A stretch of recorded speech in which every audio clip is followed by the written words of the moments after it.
વિદ્યાર્થી મિત્રો, આપણે અગાઉ આયોજનની મર્યાદાઓ આપણે પૂરી કરી. હવે મર્યાદાઓમાં સૌથી મહત્ત્વની વાત કરીએ. મર્યાદાઓ ટોપિક આખો પૂરો થયો. એ 5 માર્કનો પ્રશ્ન છે.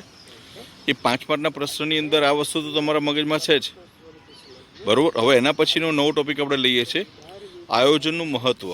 હવે પ્રશ્ન આવે કે આયોજનનું મહત્ત્વ એટલે શું? આયોજનનું મહત્ત્વ, બરાબર. તો હવે આયોજન એ બહુ મહત્ત્વનું છે મિત્રો. હવે અત્યારના સમયમાં ખાનગી ક્ષેત્ર હોય, સરકારી ક્ષેત્ર હોય કે અન્ય કોઈ પણ ક્ષેત્ર હોય, તમામ જગ્યાએ આયોજન જરૂર છે. આયોજન વિના અત્યારના સમયમાં એક સ્ટેપ પણ આગળ વધી શકાતું નથી. એટલા માટે ભારતમાં આયોજનનું મહત્ત્વ સ્વીકારી કેન્દ્ર સરકારે છે ને મિત્રો, નીતિ આયોગની રચના કરી છે. આ એક બારનો પ્રશ્ન છે મિત્રો. કેન્દ્ર સરકારે નીતિ આયોગની રચના કરેલી છે મિત્રો. હવે એની અંદર સૌથી મહત્ત્વની વાત કરીએ એના આયોજનના મહત્ત્વની, તો પહેલું છે આયોજનની ધંધાકીય એકમની બધી જ પ્રવૃત્તિઓ વ્યવસ્થિત થાય છે મિત્રો. આયોજન આપણે કરીએ ને તો એમાં આયોજન દ્વારા બધી જ પ્રવૃત્તિઓ વ્યવસ્થિત થાય છે. એટલે એક પણ પ્રવૃત્તિમાં કોઈ ખામી રહેતી નથી મિત્રો. એના પછી વાત કરીએ, સાધનોનો બગાડ અટકાવી શકાય છે મિત્રો. આપણે ધંધાકીય એકમની અંદર ધંધાના અલગ અલગ સાધનો હોય, ઉત્પાદનના સાધનો હોય. આ સાધનો યોગ્ય રીતે કાર્ય થાય અને ઝડપી કામ થાય, આ રીતે એ સૌથી સરળ રીતે વાત કરીએ તો આયોજન દ્વારા સાધનોનો બગાડ અટકાવી શકાય છે. પછી આયોજનની અનિશ્ચિતતાઓમાં ઘટાડો થાય છે મિત્રો. આયોજનથી અનિશ્ચિતતાઓ ઘટે છે. અલગ અલગ પ્રકારની જે અનિશ્ચિતતાઓ હોય ને, એ આયોજન દ્વારા એમાં શું થાય છે? ઘટાડો થાય છે. એ આપણા માટે સૌથી મહત્વનો ટોપિક છે મિત્રો. પછી આયોજનથી ચોકસાઈ વધે છે. આપણે આયોજનનું કાર્ય કરીએ ને મિત્રો, તો આયોજનથી શું થાય ખબર? આપણા કાર્ય કરવાની ચોકસાઈ વધે. કાર્ય કરવાની ચોકસાઈ વધે એટલે કાર્ય વધારે સારું અને એકદમ સરળ બને છે મિત્રો. એના પછી છે ધ્યેય સિદ્ધિ માટે ઉપયોગી મિત્રો. આપણે ધંધાકીય એકમમાં હેતુ સિદ્ધ કરવા એ બહુ મહત્ત્વની વસ્તુ છે. તો આ ધ્યેય સિદ્ધિ માટે આયોજન બહુ મહત્ત્વનો ભાગ ભજવે છે. એટલે આયોજન મહત્ત્વનું છે.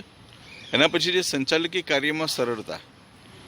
સંચાલનનું કોઈ પણ કાર્ય કરવાનું હોય તો એમાં આયોજન એ ખૂબ જ સરળ રીતે કાર્ય કરે છે. આયોજન છે ને એ સંચાલનના બધા જ કાર્યોનો પાયો છે મિત્રો. એટલે આયોજન એ પાયામાં છે અને એના પછી એક 1 by 1 બધા અલગ અલગ કાર્યો જોવા મળે છે. એના પછી વાત કરીએ સંચાલકીય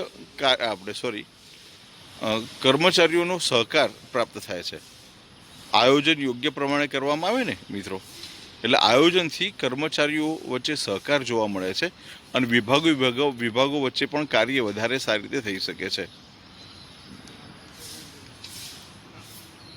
પછી અસરકારક અંકુશ રાખી શકાય છે. ધંધાકીય વિવિધ પ્રવૃત્તિઓ, ધંધામાં અલગ અલગ પ્રકારની પ્રવૃત્તિ હોય, ઉત્પાદનની પ્રવૃત્તિ હોય, પેકિંગની પ્રવૃત્તિ હોય, ખરીદીની પ્રવૃત્તિ હોય. આ તમામ પ્રવૃત્તિઓ પર આયોજન દ્વારા અસરકારક અંકુશ રાખી શકાય છે. ત્યાર પછી છે વિવિધ પ્રવૃત્તિઓ સાથે સંકલન સાધી શકાય છે મિત્રો. ધંધામાં વિવિધ પ્રકારની પ્રવૃત્તિઓ જોવા મળે મિત્રો. આ વિવિધ પ્રકારની પ્રવૃત્તિઓ 1 by 1 થાય તો જ વધારે સારું છે. એટલે કે કાચો માલ હોય, કાચા માલમાંથી તૈયાર માલ થાય, તૈયાર માલમાંથી પેકિંગ થાય, પેકિંગ કર્યા પછી એને ગોડાઉનમાં રાખીને ત્યાંથી વેચાણ માટે મૂકવામાં આવે મિત્રો. આ એક પછી એકની પ્રવૃત્તિ હોય તો આ વિવિધ પ્રવૃત્તિઓ જો સંકલન હોય ને તો જ કાર્ય વધારે સારી રીતે થઈ શકે. એટલે આયોજન દ્વારા વિવિધ પ્રવૃત્તિઓમાં શું સાધી શકાય છે મિત્રો? સંકલન સાધી શકાય છે મિત્રો. આપણે આ આયોજનના મહત્વ જોયું. ત્યાર પછી એના પછીના ટોપિકની વાત કરીએ, આયોજનની પ્રક્રિયા મિત્રો. આયોજનની પ્રક્રિયા મિત્રો, આ સૌથી મહત્વનો પ્રશ્ન છે. આ વારંવાર બોર્ડમાં 5 માર્કનો પ્રશ્ન પૂછાય છે. હવે આ જ્યારે પ્રક્રિયાની વાત કરીએ છીએ ને મિત્રો, ત્યારે આ પ્રક્રિયા હંમેશા માટે સિક્વન્સમાં લખવી પડે મિત્રો. એના બધા જ મુદ્દા 1 by 1 આવવા જોઈએ મિત્રો. 1 by 1 એટલા માટે હું ચોક્કસ કહીશ તમને કે એ સિક્વન્સ જાળવી રાખો. સિક્વન્સને આધારે જ એમાં માર્ક મળે છે. એટલે સૌથી પહેલાં વાત કરીએ છીએ, જુઓ, હેતુ નિર્ધારણ, પછી બીજું છે આયોજનના આધાર સ્પષ્ટ કરવા, માહિતીનું એકત્રીકરણ અને તેનું વિશ્લેષણ કરવું, વૈકલ્પિક યોજનાઓ તૈયાર કરવી, વિકલ્પોની વિચારણા કરવી, ચોક્કસ યોજના સ્વીકારવી, ગૌણ યોજનાનું ઘડતર કરવું અને ચકાસવું અને યોજનાનું મૂલ્યાંકન. ફરી મિત્રો, પહેલું કયું છે તો કે હેતુ નિર્ધારણ, પછી આયોજનના આધાર સ્પષ્ટ કરવા, માહિતીનું એકત્રીકરણ કરી વર્ગીકરણ કરી તેનું વિશ્લેષણ કરવું, પછી વૈકલ્પિક યોજના તૈયાર કરવી, વિકલ્પોની વિચારણા કરવી, ચોક્કસ યોજના સ્વીકારવી, ગૌણ યોજનાનું ઘડતર અને ચકાસણી અને યોજનાનું મૂલ્યાંકન. મિત્રો હવે જુઓ, હવે આ 8 મુદ્દા છે ને, હવે 1 by 1 આપણે સમજીએ એટલે આપણને ખ્યાલ આવે. બરોબર. હવે જુઓ, સૌથી પહેલા છે હેતુ નિર્ધારણ. તો આયોજન છે ને, આયોજનનો પહેલો તબક્કો હેતુ નિર્ધારણ છે મિત્રો. બરોબર. હવે હેતુઓ નક્કી કરવા માટે સૌથી પહેલા શું હોવું જોઈએ? એની પસંદગી હોવી જોઈએ. હવે આ પસંદગીને આધારે કાર્ય વધારે સારી રીતે થઈ શકતા હોય છે મિત્રો. બરોબર. એની અંદર પહેલું આવે આયોજન સંચાલકોનો ઉપયોગી નીવડી શકે છે. વ્યવહાર અને હેતુ કેવા હોવા જોઈએ? વ્યવહારિક અને વાસ્તવિક હોવા જોઈએ, અને જોડે જોડે બુદ્ધિગમ્ય પણ હોવા જોઈએ. જો બુદ્ધિગમ્ય ન હોય ને તો આ યોગ્ય પ્રમાણે થઈ શકતા નથી મિત્રો. એના પછી વાત કરીએ આયોજનના આધાર સ્પષ્ટ કરવા. મિત્રો આયોજનના આધાર સ્પષ્ટ કરવા. હવે હેતુ નક્કી કર્યા પછી, આપણે હેતુ સ્પષ્ટ કર્યા પછી એના આયોજનના આધાર હોય મિત્રો. એ આધાર આપણે સ્પષ્ટ કરવા પડે છે. એ આધાર એટલા માટે સ્પષ્ટ કરવા પડે મિત્રો, આપણે એમાં અનુમાનો હોય. બરાબર. એટલે પૂર્વ ધારણાઓ આપણે બાંધેલી હોય કે ભાઈ આ કાર્ય કર્યા પછી આ પ્રમાણે કાર્ય કરવું. એટલે કાચા માલ આપણે ખરીદ્યા પછી એને તૈયાર માલ કરવો પડે. બરાબર. આવી આપણે ધારણાઓ આખી યોજના ઘડી હોય. એટલે એ 1 by 1 કાર્ય કરવા માટે આ આધારો આપણે શું કરવા પડે? સ્પષ્ટ કરવા પડે. એટલે અનુમાનો હોય અથવા તો પૂર્વ ધારણાઓ કરેલી, પૂર્વ વિચારણા કરેલી હોય, એક પછી એક કરવા પડે. એના પછી વાત કરીએ એકમને અસર કરતા આંતરિક અને બાહ્ય પરિબળોની પણ પૂર્ણ વિચારણા કરવી પડે મિત્રો. આપણે ધંધાકીય એકમ હોય ને એમાં 2 પરિબળો અસર કરે મિત્રો. પહેલું પરિબળ છે આંતરિક પરિબળ અને બીજું છે બાહ્ય પરિબળ. આ બંને પરિબળો એ બહુ મહત્વના ભાગ ભજવે છે મિત્રો. એટલે જ્યારે પણ આપણે આધાર સ્પષ્ટ કરીએ છીએ ને ત્યારે આ બાબતો પણ ચોક્કસ આપણે ધ્યાનમાં લેવી પડે. પછી ત્રીજો મુદ્દો છે માહિતીનું એકત્રીકરણ કરી તેનું વિશ્લેષણ કરવું મિત્રો. માહિતી અલગ અલગ જગ્યાએથી આપણે માહિતી એકઠી કરવી પડે. આ માહિતી એકઠી કર્યા પછી એનું વર્ગીકરણ કરવું પડે. વર્ગીકરણ કર્યા પછી એનું વિશ્લેષણ કરવું પડે. વિશ્લેષણ કર્યા પછી મિત્રો એનું અર્થઘટન કરવું પડે મિત્રો. એટલે આપણી પાસે જે પણ માહિતી આવે છે એટલે એ સૌથી પહેલાં આપણે આધાર સ્પષ્ટ કર્યા પછી એ માહિતી આપણે એકઠી કરવામાં આવે છે. માહિતી છે ને 2 પ્રકારે એકઠી કરીએ, કાં તો પ્રત્યક્ષ રીતે એકઠી કરીએ, કાં તો પરોક્ષ રીતે એકઠી કરીએ. આ માહિતી એકઠી કર્યા પછી એ માહિતીનું વર્ગીકરણ કરવામાં આવ્યું મિત્રો. માહિતી કયા પ્રકારની છે એનું વર્ગીકરણ કર્યા બાદ એનું વિશ્લેષણ કરવામાં આવે છે કે ભાઈ આ માહિતી અહીંયા આગળ ઉપયોગી છે, આ માહિતી આ જગ્યાએ ઉપયોગી છે. વિશ્લેષણ કર્યા પછી એનું અર્થઘટન કરવામાં આવે. અર્થઘટન એ સેન્સમાં કરવામાં આવે છે કે ભાઈ આ માહિતી આપણા ભવિષ્ય માટે કેટલી ઉપયોગી છે. એટલે અર્થઘટન કર્યા પછી એના આધારે આપણે ભવિષ્યનું આયોજન બહુ સચોટ રીતે કરી શકાય મિત્રો. એના પછીનો ટોપિક છે વૈકલ્પિક યોજના તૈયાર કરવી મિત્રો. આપણે અલગ અલગ પ્રકારની યોજનાઓ ઘડીએ છીએ. એમાં સૌથી મહત્ત્વની વાત કરીએ વૈકલ્પિક યોજનાઓ.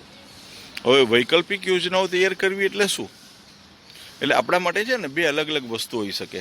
કાં તો આપણે વસ્તુનું ઉત્પાદન કરવામાં આવે, એટલે કાચો માલ આપણે ખરીદીએ છીએ તો કાચો માલ આપણે બહારથી ખરીદીએ, અથવા તો એનું ઉત્પાદન કરવામાં આવે.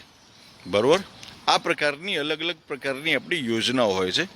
તો અહીંયા આગળ એક સામાન્ય વાત કરીએ તો કોઈ પણ એક વસ્તુ છે તો એ વસ્તુનું આપણે ઉત્પાદન કરીએ છીએ અને એનું વેચાણ કરીએ છીએ, કાં તો એ વસ્તુ બહારથી ખરીદીને વેચાણ કરીએ છીએ. આ બહુ મહત્ત્વનું છે. એટલે આપણે વૈકલ્પિક યોજનાઓ તૈયાર કરવી પડે. વૈકલ્પિક યોજનાઓ તૈયાર કર્યા પછી વિકલ્પોની વિચારણા કરવી પડે મિત્રો. આપણે જ્યારે ધંધો કરતા હોઈએ ને ત્યારે એમાં અલગ અલગ પ્રકારના વિકલ્પો જોવા મળે છે. આ વિકલ્પોની અલગ અલગ રીતે ગણતરી કરવી પડે. ગાણિતિક દ્રષ્ટિએ એની વિચારણા કરવી પડે, આંકડાશાસ્ત્રની રીતે એની વિચારણા કરવી પડે. આ અલગ અલગ પદ્ધતિઓનો ઉપયોગ કરવો પડે. એની અંદર OR કાર્યાત્મક સંશોધન મિત્રો, કાર્યાત્મક સંશોધન દ્વારા બી એની વિચારણા કરવામાં આવે છે.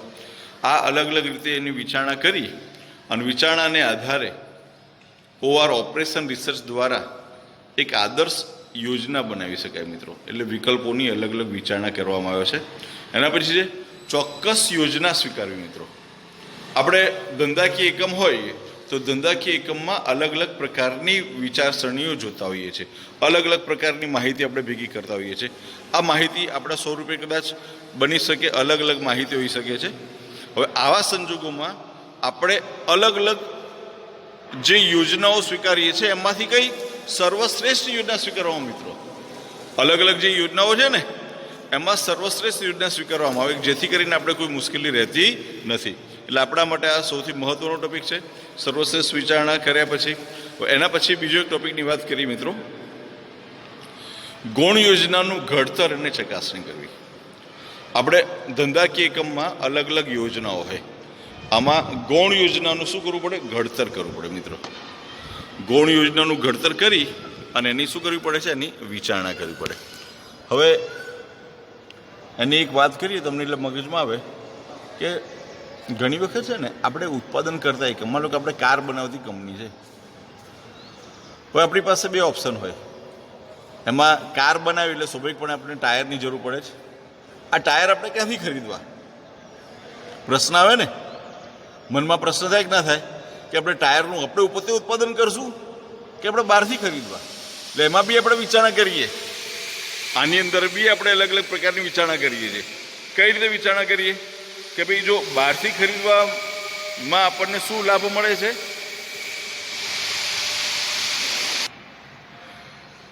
મિત્રો એમાં આપણે વાત કરીએ ગૌણ યોજનાની અંદર. એટલે આપણે જ્યારે પણ કોઈ પણ પ્રકારની વિચારણા કરીએ છીએ, એટલે ઉદાહરણ તરીકે મેં તમને વાત કરી કે આપણે ટાયર કંપની ટાયર આપણે ત્યાં બનાવવું કે બહારથી તૈયાર ખરીદવા. તો આવા સંજોગોમાં છે ને ઘણા બધા અલગ અલગ પ્રકારના વિચારો હોય, બરાબર? એના વિકલ્પો હોય. આ વિકલ્પોમાંથી આપણને યોગ્ય વિકલ્પ હોય ને તે પસંદ કરવો પડે. એટલે કદાચ આપણને ટાયર બનાવી અને એટલે આપણે ટાયર બનાવવા અને પછી એનું ફિટિંગ કરવું કે ટાયર આપણે બહારથી લાવવા, આ બંનેમાં આપણને જે સરળ રહેતું હોય, જે વ્યાજબી રહેતું હોય અને ધંધાકીય એકમની અંદર સરળતાથી આપણે કાર્ય થઈ શકતું હોય એ પ્રકારની નીતિ ઘડવામાં આવે છે. એટલે ગૌણ યોજનાનું શું કરવામાં આવે?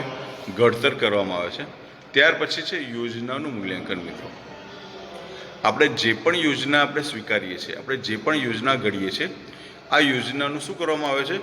એનું મૂલ્યાંકન કરવામાં આવે છે. એટલે ગૌણ યોજનાનું ઘડતર અને ચકાસણી કર્યા પછી સમગ્ર યોજનાનું મૂલ્યાંકન કરવામાં આવે છે. એટલે મૂલ્યાંકન એટલે એવી રીતે કરવામાં આવે કે જેથી કરીને આપણે જે પણ નિર્ણયો લીધા હોય, જે પણ આપણને નિર્ણયો છે, બધા નિર્ણયો યોગ્ય છે કે નહીં એની તપાસ કરવી પડે. આ આપણે કોઈ પણ પ્રકારની જે પ્રવૃત્તિ છે એ તબક્કાવાર પ્રવૃત્તિ થવી જોઈએ મિત્રો. એક પછી એક જે છે ને એ તબક્કાવાર પ્રવૃત્તિ થવી જોઈએ. તબક્કાવાર પ્રવૃત્તિ થાય ને તો જ કાર્ય વધારે સારી રીતે થઈ શકે. એટલા માટે એવું કહેવાય છે કે આયોજન છે ને એ લુક એન્ડ લેફ્ટનો સિદ્ધાંત અપનાવવો પડે છે. લુક એન્ડ લેફ્ટનો સિદ્ધાંત એટલે એવું કહી શકાય, જુઓ અને આગળ વધો. કોઈ પણ કાર્ય કરવા માટે પહેલાં સમજી વિચારી એટલે જુઓ અને આગળ વધો. એટલે પેલું કહેવત છે, જો તમે ડાયા હોવ તો કૂદકો લગાવતા પહેલા આગળ જુઓ. એ આ આયોજનનો એક ભાગ છે. શું? જો તમે ડાયા હોવ તો કૂદકો લગાવતા પહેલા આગળ જુઓ મિત્રો. બરાબર? એટલે આપણે જ્યારે કોઈ પણ પ્રકારની યોજનાનું મૂલ્યાંકન કરીએ છીએ ને ત્યારે આ બાબત પણ આપણા માટે શું બની જાય છે? મહત્વની બની જાય છે મિત્રો. એટલે આ ટોપિક અહીંયા આગળ આખું યોજના આપણે આયોજનની પ્રક્રિયા આખો ટોપિક પૂરો થયો. એક વખત પહેલાં આખો આ ટોપિક સમજી લે એટલે તમારા મગજમાં એકદમ ક્લિયર થઈ જશે. હવે જુઓ, આ એટલા માટે સમજવાનું છે કે આ પ્રશ્ન 5 માર્કમાં મિત્રો પૂછાય જ છે. આ પ્રશ્ન તમારે કમ્પલસરી તૈયાર કરી નાખવાનો. એવું કહેવાય છે કે ભાઈ આ પ્રશ્ન ન હોય ને તો પેપર ન હોય મિત્રો. એટલે આપણે હવે પછીની બોર્ડની પરીક્ષામાં આ પ્રશ્ન ખૂબ જ અગત્યનો છે. એની અંદર ફરી એ મુદ્દા તૈયાર કરી નાખીએ. બરાબર? હવે એમાં જોઈ લઈએ, પહેલો ટોપિક છે ફરી પહેલાં હેતુ નિર્ધારણ. હવે આ તમારે યાદ રાખવા માટેનું છે ને સૌથી પહેલું છે હેતુ આમાં વૈકલ્પિક વિકલ્પોની ચોક્કસ અને ગૌણ યોજના છે. શું હેતુ આમાં વૈકલ્પિક વિકલ્પોની ચોક્કસ અને ગૌણ યોજના છે. ચલો પેલા હેતુ એટલે હેતુ નિર્ધારણ, બરોબર. પછી છે આયોજનના આધાર સ્પષ્ટ કરવા. હેતુ આમાં એટલે માહિતીનું એકત્રીકરણ કરી, વર્ગીકરણ કરી, વિશ્લેષણ કરવું, વૈકલ્પિક યોજનાઓ તૈયાર કરવી. પછી વિકલ્પોની વિચારણા કરવી. મિત્રો, વિકલ્પોની વિચારણા કર્યા પછી યોજના, ચોક્કસ યોજના સ્વીકારવી, પછી ગૌણ યોજના તૈયાર કરવી અને યોજનાનું મૂલ્યાંકન. મિત્રો, આ પ્રશ્ન આવડી જાય એવો છે, એકદમ સહેલો છે, સરળ છે. ઓકે, આ પ્રશ્ન આપણે તૈયાર કર્યો. હવે આના પછીના લેક્ચરમાં, આનાથી અગાઉનો લેક્ચર, હવે આનાથી આગળ આપણે યોજનાના પ્રકારોની વાત કરશું. આજના દિવસ પૂરતું આટલું જ છે ટોપિક. આ પ્રશ્ન વારંવાર કહું છું, બોર્ડમાં પૂછાવાનું છે, તૈયાર કરી નાખજો.